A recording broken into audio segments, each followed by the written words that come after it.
What's going on, folks? Ted from Nerd Immersion here, and I saw all of your tweets and messages and DMs about the Expert Classes Unearthed Arcana coming into fruition. It's the 20th of October.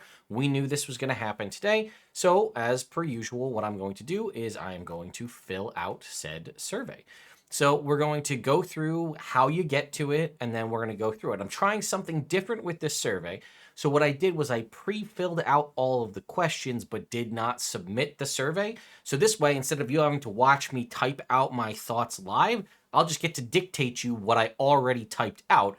And that way I had the time to think through it. And I think this will ultimately make the video shorter overall, but also allow me to provide more actual discussion as opposed to me just trying to formulate my thoughts in text as we go through. So, first of all, check that out. 99.1. You guys are amazing. We might actually hit that 100K before what's it called? Gen Con. PAX Unplugged at the start of December. So that would be awesome. Maybe I can get a party thrown and we guys can all come hang out. We'll do some sort of gathering. I'll give out swag. I don't know. You guys tell me if you'd be interested in something like that if you're going to be at PAX Unplugged, as I will be there. So let's go ahead and dive in. So first thing we need to do is head over to D&D Beyond. So I have this zoomed in a little bit more, as most of you do seem to like when I have things more easy to read on the screen, especially for the viewers who are watching this on mobile. So what we're going to do is go to Sources, and you can see right here, One D&D updated the 20th of October, so the day that the survey came out. And you can see right here, Expert Classes updated, feedback survey open until November 10th. So if nothing changes, remember last time they had a date on here and then they extended it out further, potentially sometime at the 10th or near after, we should be able to potentially, or possibly the following week, get ourselves the new Unearthed Arcana, whatever the new one is, right? So the 10th is, I think, a Thursday. The 11th is a Friday, obviously, and then possibly, maybe we'll get lucky, we'll get it that Friday, which would be awesome, because that's a holiday for me, so I could possibly just not have to take off of work to do this Unearthed Arcana review. But it might be coming on Monday, or in an ideal world, they'll at least tell us when it's going to be released so that we can plan around that, and I can do the live stream and all that. So we go ahead and click Expert Classes. We come down here to the bottom, and then we can click Take Survey, and that will take you to here. It's going to ask you to sign the terms of service, and then take you into this. And I don't even know if you guys can read it, because it is, well, maybe we'll zoom in a little more here. Okay. Would you like to rate the playtest material presented in Expert Classes? Yes. What was the earliest edition you played? For me, it was third. 3.5 was like, I got into it after 3.5 already existed, but I played kind of a hybrid of both, I guess. Okay, next.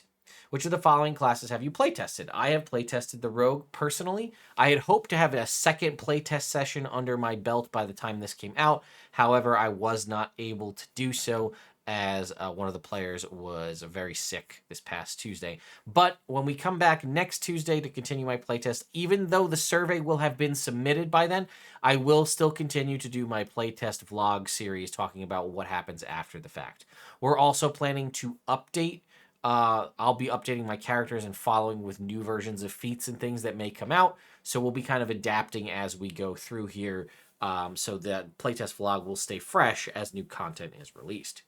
Okay, how overall satisfied were you with the classes presented in this article? I was very satisfied with the Bard and the Rogue, and just satisfied with the Ranger. The reason I put satisfied with the Ranger is I was satisfied in that it did do a better job of improving the Ranger that we had in base 5e. But I wasn't very satisfied because it is still lacking in some areas. All right, how satisfied were you with the elements of the Bard? So overall, realistically, I was very satisfied with the Bard for the majority of the things, and I'll talk about the changes and why I'm not. I know a lot of people had issues. Some people said they thought it was a nerf. I personally think everything in this was more or less an improvement. There are some things that I dislike. We'll talk about it. But I think overall, this Bard, I think we can all agree, was a very strong class as presented in base 5e. It did have the funky concept of not having 4 subclass features, which pretty much every other class does except for the Bard. And it is a very strong base class, but I think this is an overall improvement. I like the way Bardic Inspiration and things are handled, so you can see I voted very satisfied for basically everything except spellcasting, jack of all trades, and superior bardic inspiration. And I kind of go down to explain it in this section down here. It says, I really like the way you approach the bard adjustments. Bard's getting 4 subclass features is nice as well. I'm not sure about the limitation to schools of magic for the bard, but I understand as an expert class, you're looking to mix and match abilities to make it different from other full casters. My thought process and what I'm talking about here is the fact that they use the arcane spell list, but only certain specific subclasses or sub-schools of magic as opposed to the entire list. I get it. They did also say up front that the expert classes are designed to sort of pick and choose options from different groups. I still don't feel like the rogue fits that, but we also haven't seen we also haven't seen warriors, priests, and mages. So we don't know what they're taking. I assume this is this is the expert part, and then also you're adapting part of the mage aspect of it, which would be like the spellcasting. I think the ranger is very clearly adapting part of the warrior subclass groupings. If you're unfamiliar with what I'm talking about, they released that all of the classes will be grouped into different class groupings. So the expert classes are the ones presented here, bard, rogue, ranger. The warriors are fighter, barbarian, monk. The priests are cleric, druid, paladin, and the mages are sorcerer, warlock, wizard. Artificer will be considered an expert as well. So they said they kind of adapt from different groups. So I think the bard's intentions is adapt from the mages. I think the ranger very clearly adapts from the warriors, but I don't really see any adaptation of the expert taking from anything else. I guess, or the rogue taking from any other subclass group or class grouping. It seems like the rogue is the quintessential expert, and they kind of just live in their own world. Maybe I'll be wrong, but that's just how I feel. Okay, I also say I'm fine with the adjustments to jack of all trades, meaning that it only applies to skills. I think if we take a look at, I have a subclass. This is the document right here. We'll jump up to the bard section and take a look, because they changed the way jack of all trades was worded. So what did they say? It says, to any ability check you make that uses a skill proficiency, meaning it won't apply to things like counterspell if you happen to get access to it. It also won't apply to things like initiative. So I said I'm fine with the changes, which I am. I get it. It's kind of a streamlined thing. But jack of all trades to me has become such an iconic part of the bard's kit in 5e that I feel you should have access to it earlier. Prior to this, in the 5e version of the bard, it was second level you got jack of all trades. I'm still okay overall with the decision to make it come online later, but the fact that you're making it come online not until level 5 and then also reducing the functionality of it, I think you got to go one way or another. You either ratchet it back to earlier on, because it seems to be such a quintessential part of what makes a bard in 5th edition that I feel like it should be earlier. I also say superior bardic inspiration, which is the level, the 18th ability or 17th ability. It is better than it was for the base 5e bard, because if you don't know, superior bardic inspiration is, where is it? When you roll initiative, you regain 2 uses of your bardic inspiration. In the existing 5e, it was when you roll initiative, you get 1 use of bardic inspiration back. So they essentially doubled the effectiveness of it. But I said superior bardic inspiration is better than it was for the base 5e bard, but it still feels weak when compared to other, quote, old capstone abilities. I said even if you compare it to the rogue stroke of luck ability, it seems to be lacking. Not sure what you could do to update it. Perhaps adjust the bardic inspiration to be a d20. That seems like it might be a lot, because you are adding that to the roll, so adding another d20, like just to add the number, seems like a lot. Maybe some new use of bardic inspiration at that point. I'm not really sure how to improve it. It just feels lacking. And then I also go on to say, I also like the change to how bardic inspiration is handled, being a reaction. It works how most folks were intending to use it anyway. And I do agree with that, right? Bards didn't have a ton of use for reaction. It was mostly either depending on the subclass, but the fact that the bardic inspiration now is triggered on a failure as opposed to a bonus action giving it to somebody and then they're just hanging on to it.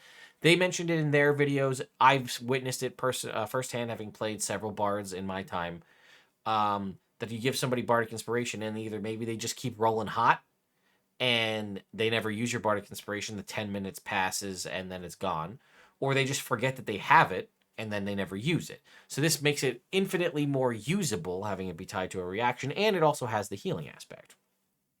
So how are you satisfied with the College of Lore? And I said, I'm pretty much very satisfied. Oh, cunning inspiration here. This is supposed to be very satisfied with everything here, other than the bonus proficiencies. And I go on to say, another excellent job here.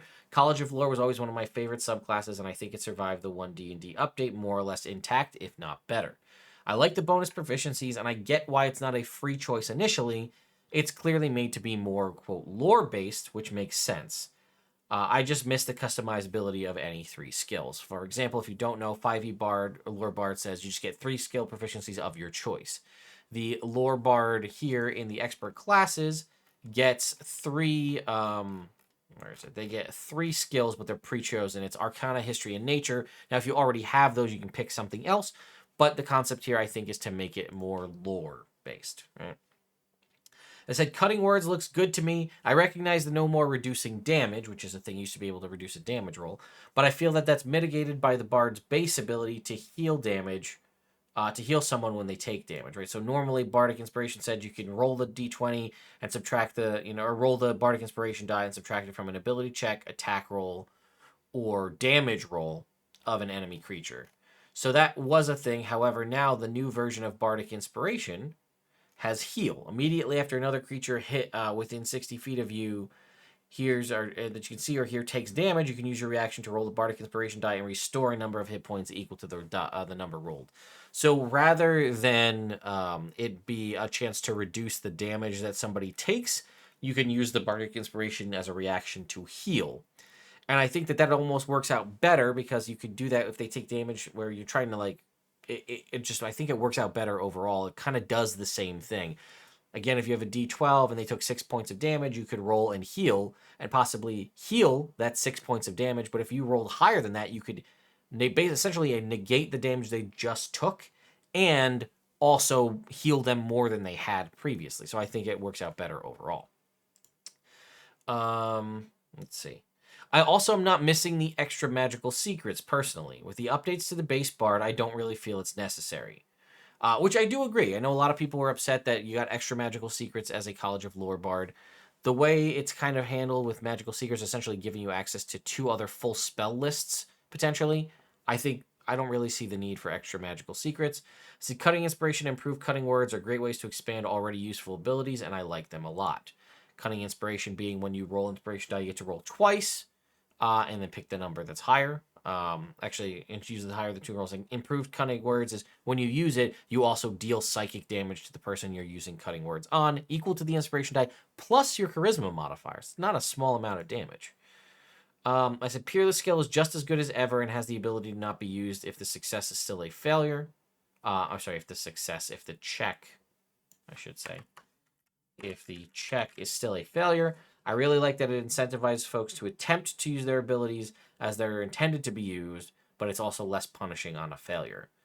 Again, meaning that Peerless skills, you can make an ability check and fail, expend a Bardic Inspiration die, add the number to the ability check, potentially turning it into a success, but also you don't expend the inspiration if you don't succeed on the check. All right, moving on to the Ranger. A little bit different here. You can see that there's much more satisfied and a couple of dissatisfied on the Ranger list. So I said these are massive improvements over the base 5e Ranger, and I really commend the folks designing the class. That being said, it does still leave some things to be desired. I still feel like Ranger lacks an identity. Expertise helps, and the new favorite enemy is nice, but I think it still doesn't really separate the Ranger from other classes like the Paladin, Artificer, or even the Fighter. It needs a cool, unique thing similar to Infusion, Smite, Lay on Hands, Auras, etc. I think adapting something like the Land Druid's Land Stride and the Nature Sanctuary would be useful for the base Ranger.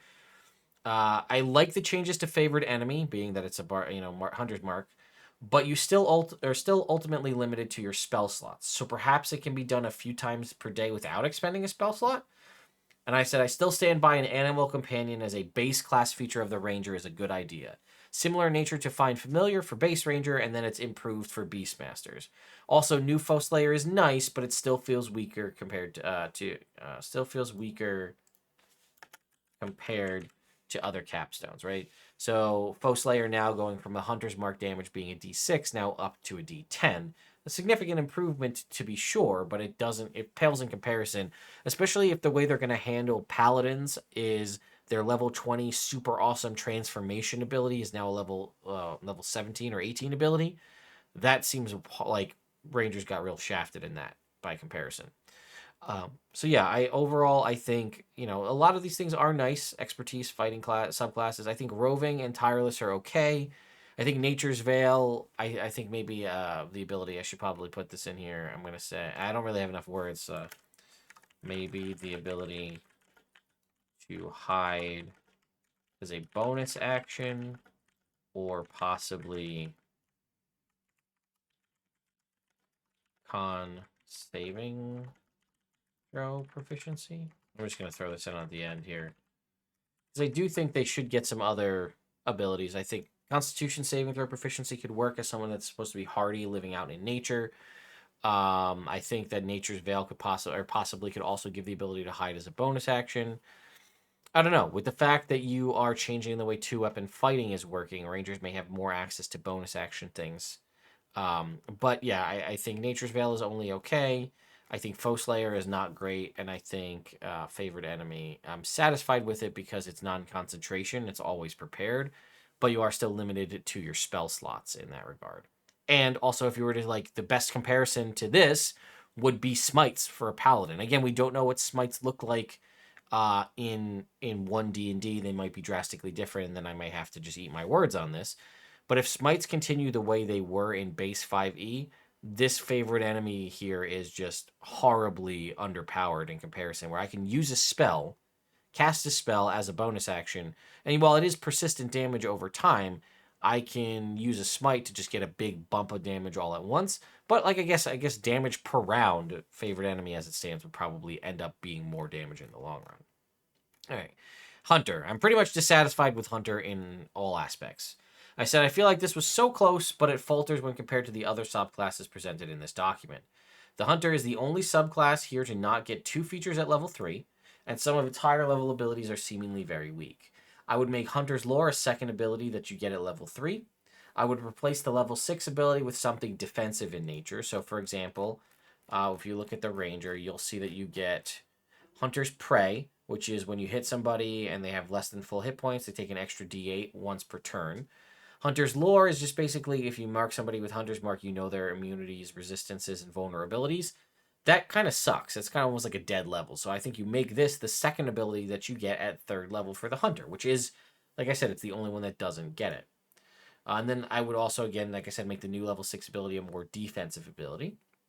I said multi-attack is pretty poor in my opinion. That's supposed to say. I'm not opposed to the concept of downcasting. I actually think the idea is really cool, and I wouldn't mind seeing it rolled out to other subclasses / spells. This is the concept here that you can multi-attack, you can cast with, normally Conjure Barrage is a 3rd level spell. You can downcast it with a 2nd or 1st level spell, lowering the overall damage output. So I said Conjure Barrage is a pretty weak spell, especially compared to other 3rd level spells. I'm going to say Fireball / Lightning Bolt. And you're not getting it in this way until level 10, whereas other people have, 3rd level spells at level 5. Also, it's called multi-attack, and you literally make 0 attacks, so poorly named as well. I also don't like that there is no melee option like Whirlwind Attack, although maybe this is coming as a warrior fighting style / feat. So if you don't recall, Whirlwind Attack, so at whatever this level is here this is 10. I think for the original Ranger, this came online at level 11, and you had 2 options. Volley, which is you can use your action to make a ranged attack against any number of creatures within 10 feet of a point you can see within your weapon's range. So, pick a 10-foot area, and then if there was enemies in every block of that 10-foot area, you could shoot each one of them with an arrow. That's nice because it has the benefit of you have some sort of magic bow or things that deal extra damage. You could make attacks on each one of them. Also, each one of those attacks had the potential to crit. If you had any other means of bumping up your damage or something like that, that could all work. So you could potentially be making, it says, choose, make a ranged attack against any number of creatures within 10 feet of a point you can see. So pick a point and then go 10 feet in every direction. If you think about that on a grid and you pick a center point, if you were to just do the cardinal directions and like kind of make it a plus sign, that right there is you attacking 8 different creatures. But you'd also have to consider the diagonals, which is another 8. So you could, in theory, attack 16 targets if everybody was all grouped together in one area with your volley attack. Again, potentially getting crits where you might not normally be able to. You can't obviously do it at all with a spell. You could get crits, and you had the benefit of if you had a nicer bow or something like fighting styles or other abilities that just boosted your damage overall, that would apply. That truly felt like a multi-attack because you were making multiple attacks. The other option was whirlwind attack. You can use your action to make a melee attack against any number of creatures within 5 feet of you with a separate attack roll for each target. Again, the concept of kind of whirlwinding around and attacking everybody. Making multiple attacks, therefore multi-attack being the right name for this ability. This is you can cast a spell that does 3d8 damage in a big cone. It's a dexterity saving throw. People can still dodge it. Creatures with evasion take no damage. And it's 3d8 for a 3rd level spell. I would like to remind you that things like Fireball are 8d6 in a 20-foot radius up to 100-something feet away. This is a cone that originates from you. And if you downcast it and use a 1st level spell, you're only dealing a d8, potentially resisted for half damage with a successful dexterity saving throw. This is awful. I hate this. That being said, maybe they're going to do something, like I said, and make whirlwind attack a fighting style kind of feat for higher level warriors so that anybody who has access to the warrior feats could do that. Again, the ranger being 1. And I said superior hunter's defense is nice, but I feel the secondary part of it is situational at best and won't be useful at level 14. That is, when a creature hits you with an attack roll, you can use your reaction to half the damage and then redirect the other half of the damage to another creature other than the attacker within 5 feet of yourself. That's very situational. So I don't see that being super useful. All right, next. Rogue. Satisfied across the board. I love what they did with the Rogue. I said I really like the updates to Rogue, but I have some thoughts/questions. What was the design choice behind limiting sneak attack to only your turn? I guess it would be unbalanced if you were able to do it twice a turn consistently. The only issue I have is that if you ready an attack to wait for a sneak attack condition, as it stands currently, you wouldn't be able to because it's not your turn. So I don't mind the loss of blind sense either, as I think all the updates for the class are stronger and make up for it. Seriously, excellent job on this. I stand by that. I think pretty much everything that they did while they did possibly delay some things, right? Evasion comes online at 9th level as opposed to 7th. I still think this is a well-designed class overall. I think they pretty much did nothing but improve it in a lot of areas. There's the potential sneak attack issue that I just spoke of. Thieves' Cant gives you an extra language. Cunning actions pretty much the same. Let's see. We'll go and look at it here, see if we missed anything. Right? Let's see. Cunning actions basically the same. Feats are the same. Uncanny dodge the same.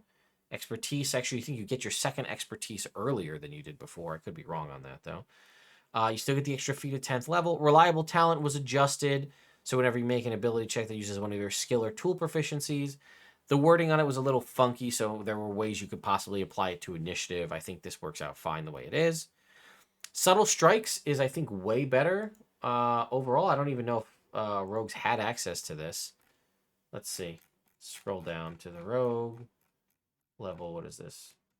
Yeah, we didn't have Subtle Strikes. We had Reliable Talent and then Blind Sense at 14. We now have basically Pack Tactics, giving us even more abilities to trigger our sneak attack with Subtle Strikes at 13. Advantage on any attack roll that targets a creature that's within 5 feet of one of your allies. That's fantastic. So, right, that's like sneak attack, but also advantage to potentially fish for crits. I like that a lot. Slippery Mind was improved to include Wisdom and Charisma saving throws. Elusive is, I think, better overall.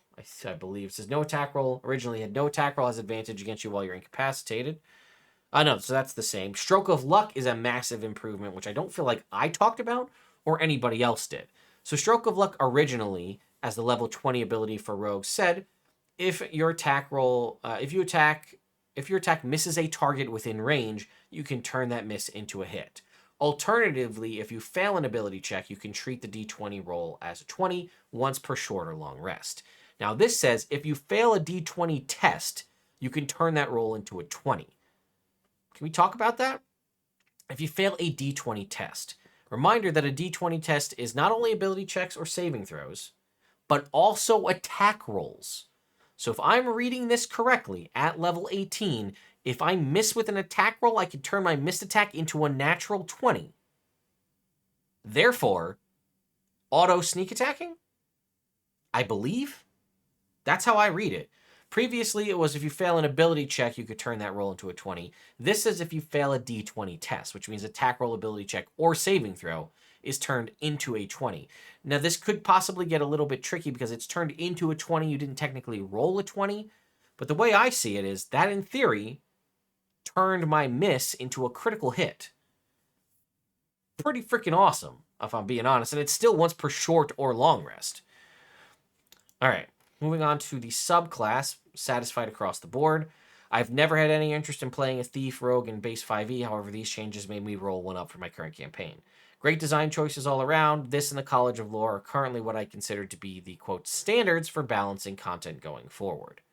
I do approve of pretty much everything we've seen. Second story work, I feel like, is pretty much the same, if not a little bit better than it was. Fast Hands is more or less the same. Supreme Sneak, if we were to go and look at this, it's actually way better. Supreme Sneak used to be advantage on a stealth check if you moved no more than half your speed. Now it's advantage on every dexterity check, assuming you're not wearing medium or heavy armor. That's a huge improvement. Use Magic Device was a little bit different previously, but I think the new version is better. The flat-out attunement to 4 magic items is fantastic. And the fact that you can possibly expend things without using any charges, which could be huge. In theory, folks, I just want to point this out because people have brought this up to me. So I'm going to bring this up to you. Let's go ahead and take a look at this. So the Ring of 3 Wishes. While wearing this ring, you can use an action to expend one of its charges to cast the Wish spell. In theory, if you happen to have access to a Ring of 3 Wishes as a Thief Rogue, there's a potential that if you roll a 6, you could possibly never expend charges from the Ring of 3 Wishes and just have unlimited wishes. Again, that's a super extreme example and probably not something that will come up very often. I believe the Luck Blade, does the Luck Blade also do the same thing? So the Ring of 3 Wishes is legendary. The Luck Blade is also legendary, and it also has charges. So potentially, again, super extreme examples, but pretty interesting. And if that wasn't enough, you also get the ability to use any cantrip or first level spell scroll, which means you could have a bevy of first level spell scrolls for healing, for other abilities, things like that, and you could just use them. Not to mention there's the opportunity that you can use higher level ones as long as you make a successful Arcana check, right? The Arcana check is DC equal to 10 plus the spell's level. At level 10, your proficiency bonus is a 4. So if you happen to take proficiency in Arcana and you had a 0 intelligence, you'd be starting at a 14 Arcana check before you roll the die. Meaning you'd have, if you roll a 1, a 15. Which means with that, you would be able to cast spell scrolls up to level 5 with no issue or potential chance of failure at all. I'm sorry, that's mistaken. Let me rephrase. I misspoke. Oh, no, wait. It would be if you're proficient in Arcana when you hit level 11. I misspoke. Because reliable talent makes any roll of a 9 or lower a 10. So I was, in my head, I jumped a gun a little bit. So if you are level 11 and have access to reliable talent, there we go, and have proficiency in Arcana, that means the lowest you can roll on the die is a 10. Plus, if you had a 0 intelligence modifier, plus the plus 4 proficiency for being level 11, and the 1 on the die, you could use, that's what it is. You could use up to a 5th level spell scroll with no potential chance of failure. And then again, assuming you even had a positive intelligence score at all, this could go even higher to the potential where you could possibly never fail and have access to level 1, or your cantrip, all the way up through 9th level scrolls with the ability to use them with no issue whatsoever. And then Thief's Reflexes was adjusted. It did used to be an extra turn on the first round of initiative. Instead, it's now an extra bonus action for anything that your cunning action can be used for, proficiency bonus times per long rest. So again, all in all, fantastic job. All right. Do you use feats when you play 5e? The answer for me is always. Here's the problem with this, though, because I really wanted to look at these. I didn't get a chance to playtest any of these because our characters are level 3. I was hoping potentially we might have hit level 4 this past Tuesday so I could have taken one of these feats. Unfortunately, I wasn't able to. So here's a quick rundown of what I was satisfied and dissatisfied with. Most of them, you'll see I'm still dissatisfied with Defensive Duelist. A handful of the epic boons I thought were really, really weak in comparison to some of the other epic boons. I did think some of these were Crossbow Expert. Charger got a huge improvement. I really like Charger now. Defensive Duelist I still think is not great. Dual Wielder's only okay. Durable, Elemental Adept. I think the fighting styles were all fine. Grappler was better. I like the new version of Great Weapon Master. I know a lot of people don't. I don't love Mage Slayer Medium Armor Master at the moment. I hate Speedsters, dissatisfied, and weapon trading is only satisfied. So I said, overall, another set of well-designed feats. I like the changes to the way ability scores are handled. I think it ultimately makes it easier to understand, meaning ability scores are now a feat. There's no need for separation. I said a lot of these feats received updates to the point where I would actually consider taking them, whereas in base 5e I would not. Some examples of these are Charger, Durable, Grappler, Heavy Armor Master, Lightly Armored, and Skulker. So Defensive Duelist is just as unappealing to me. Perhaps if it applied to multiple attacks in a given round or something along those lines, I'd be more interested in taking it. Some of the epic boons feel like they really leave a lot to be desired, especially when compared to other epic boons. Said I missed the reaction attack on Mage Slayer, but other than that, I like the changes. I'm not sure if some medium armor will still provide disadvantage on stealth checks, but if so, I'd like to see that back on medium armor mastery, meaning that previously if we were to go into here, previously medium armor master used to provide you with, you could add one more to your dexterity bonus for wearing medium armor, and it removed the penalty of disadvantage on any medium armor. Now, it is +1 to your strength or dex, and then the additional dexterity point. But like I said, perhaps because it's a snapshot in time, we don't know. Maybe no medium armor will provide disadvantage on stealth checks. Maybe it'll be a numerical reduction or something like that, because we saw the way they changed exhaustion, so who knows. And then I said, Speedster feels like a weaker version of Mobile. The lack of opportunity attacks was the main reason most people took that feat. Said I'm also curious why the adjustment to Polearm Master. I get not wanting it to combo with Sentinel, but why no spear/quarterstaff usage? Because that was part of the updates to Polearm Masters. You could use it with a quarterstaff or a spear, but now I think it says it needs to be a heavy and reach weapon, which does technically make it apply to lances, which could make lances see more play. Assuming they're not going to add additional. The other part of it is we don't know, right? Because we don't know what the weapons are going to look like. We're currently playing with existing 5e weapons. Those weapons may be vastly overhauled and changed when things come out, like we saw with the light weapon property. So, there you go. Yeah, I think Speedster is just a neutered version of Mobile. Anyway, moving on. How satisfied were you with the spell lists? I said very satisfied, and I also said I was satisfied across the board here. Said nothing immediately jumped out to me as lacking or missing, so based on that, I'd give it a satisfied across the board. All right, and how satisfied were you with the elements of the rules glossary? So you can see here, more or less satisfied with just about everything. Dissatisfied with the move action. I'll talk about that. So I like most of the changes here. I think you're most of the way there with guidance, but would add 1 or 2 adjustments. Perhaps it's once a short rest until it can be used again, or better yet, that character's long rest use isn't expended if the check still fails. So thank you for reverting crits to the previous way. I appreciate it. So I also love the new 2-weapon fighting rules, a huge step in the right direction of that becoming used a lot more often. I said in special speeds in the special speed section of the special speeds section of move is a little confusing, and I'm not entirely sure I understand what it's stating. I love the study action. It really reminds me of knowledge checks from 3.5e, and I love that. I'd love to see some well spelled out examples of how to use it in play. All right, how satisfied are you with ability check? I said not much really has changed other than specifying that it requires an action, which is true. So I was writing comments for everything, but then at a certain point, I was just like, I think I'm just going to, if I don't have anything to say, I'm just going to skip it because I didn't, right? So they changed the ability check, and they basically just said, you know, if it's something that your proficiency would apply to it, it applies to it.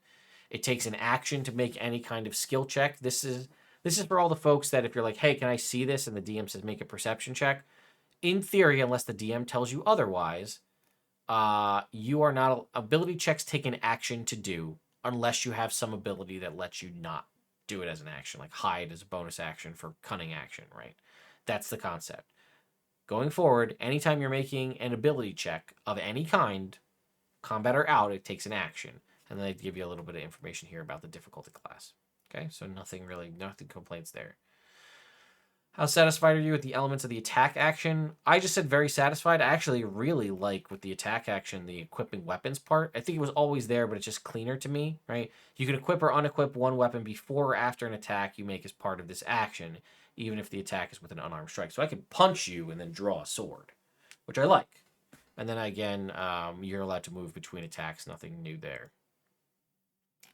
I said comments on the bark skin spell, right? So it's now a second level spell, a bonus action concentration for an hour. And basically you get temporary HP equal to your spellcasting ability modifier plus your proficiency bonus.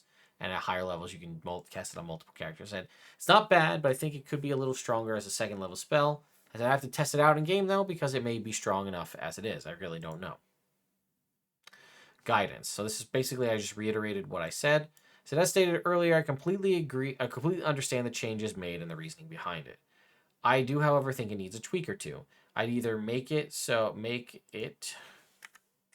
characters can only be affected by it once a short rest. So what am I talking about? The adjustments to guidance now say it's a reaction to cast in response to you or an ally within 30 feet of you failing an ability check. Reminder that previously guidance was you could cast concentration on somebody and they'd be able to add a d4 to the next ability check they made.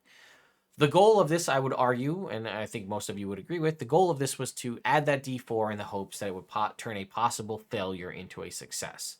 So as such, they adjusted this to be a reaction when you fail to possibly roll a d4 and turn that failure into a success. Says you channel magical insight into the creature. That creature can roll a d4 and add the number rolled to the check, potentially turning it into a success. But then it goes on to say, once a creature rolls the die for this spell, it can't benefit from the spell again until it finishes a long rest. So what I'm proposing is one of two options. Either make this once per short rest, or if the check doesn't succeed, the use isn't expended. And I think that might be the cleaner way to go about it. So, like, it is a cantrip. It's something I'm supposed to be able to do all the time, but then you're hard limiting me to how often I can do it. So I think the option is, like, if you give me, I fail the check, you give me guidance, I roll the guidance, and I still fail, then I can still benefit from guidance again until I eventually succeed. Maybe that's too powerful. I don't know, but that's my thoughts. All right, how satisfied are you with the elements of the help action? Help action was more or less changed the same. How satisfied are you with heroic inspiration? I said, I love this. We used this at the table, and it was well received by everyone. The way you're handling inspiration here also does a great job of encouraging the uses of inspiration as opposed to hoarding it. My DM did bring up the concept of villainous inspiration, i.e. something given to the DM, but we never really fleshed out what that would be. I think there's something to it, though, perhaps as an alternate rule. The concept being that, like, if the players roll a natural 1, they get inspiration. Not necessarily if the DM rolls a natural 1, but possibly a counter action in some way that the DM can get it. Like I said, it could be a variant rule that just says villainous inspiration. The DM also gets it when they roll a 1. Perhaps if the players roll a natural 20, then the DM gets inspiration. Same basic rules, right? Can be used to grant advantage on an attack, only one at a time, that kind of thing. And the DM could probably only have 1 inspiration. But if we're going to get it when we go to fail on a natural 1, perhaps villainous inspiration could be when we super succeed and roll a natural 20, then it gives the DM inspiration. I think that could be a really cool concept. Let me know your thoughts in the comments. All right, how satisfied are you with the elements of the influence action? I really like the influence action. For those of you who don't know, this is basically a whole page here all about how to deal with social interactions in the form of actions, right? The way attitude is handled, people being friendly, indifferent, or hostile towards you, how the interaction goes, and then the ability check associated with it. I said social/diplomacy-based checks were always kind of iffy in 5e, so having some structure built around it really makes sense, which I do stand by. How are long rests? I have no issues with. I think it's fine. It says, how are you satisfied with the elements of move? And I put special speeds as dissatisfied. I said it needs some work. Multiple speeds interacting was always weird, but this seems a little extreme. For those of you curious what I'm talking about, it says some creatures have special speeds such as climb, fly, or swim. If you have more than one speed, you must choose which one to use each time you make your move. For example, if you have a speed, meaning a walking speed, and a climb speed, you can use one of those speeds when you move, not both during the same move. If you take more than one move on a turn, I guess it's okay, maybe not. I stand corrected. If you take more than one move, oh no. If you take more than one move on a turn and have more than one speed, each move can use the same speed or a different one. For example, if you have both a fly speed and a movement speed, and you take the dash action on your turn, you can use your speed for the move and your fly speed for the dash, or vice versa. I just think that's weird that I could have, especially if a lot of the things are you have a climb speed equal to your walking speed, and let's say I have 30s. Let's say I'm a human thief rogue, and I have a climb speed equal to my walking speed of 30. I walk 15 feet to a building, and there's loose brick that I could climb up, and the building is 15 feet tall. What you're telling me based on this is I couldn't walk my 15 feet over to that building and then use 15 feet of my climb speed to climb up 15 feet using a total of my 30 feet of movement. I can't do that as this stands currently. I would have to move on the ground with my movement, let's say, and then dash as a bonus action or action. We're using a rogue, so probably dash as a bonus action to then use my climb to get up. I can't do both in the same move. I just think that, like I said, I stated it here. I think it's a little extreme. And I think it's a little worded poorly. Let me know. Maybe I'm off, though. Maybe you guys think it works out great. Let me know. All right. Any additional comments? I don't really have anything. What's my age? 36. Country am I from? United States of America. I am non-Hispanic, white, Euro-American. I am a man. That's how I identify. And then submit. Oh, what's privacy policy? Yeah. Okay, there you go. So there you go, folks. That is my filling out the expert classes survey.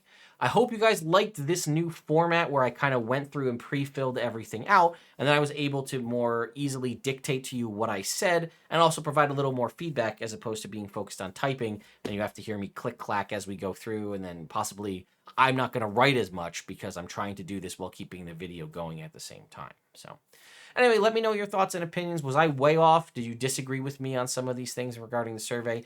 Have you had a chance to playtest things more than I have? Did you enjoy one thing or another? I'd love to hear how your interactions have gone.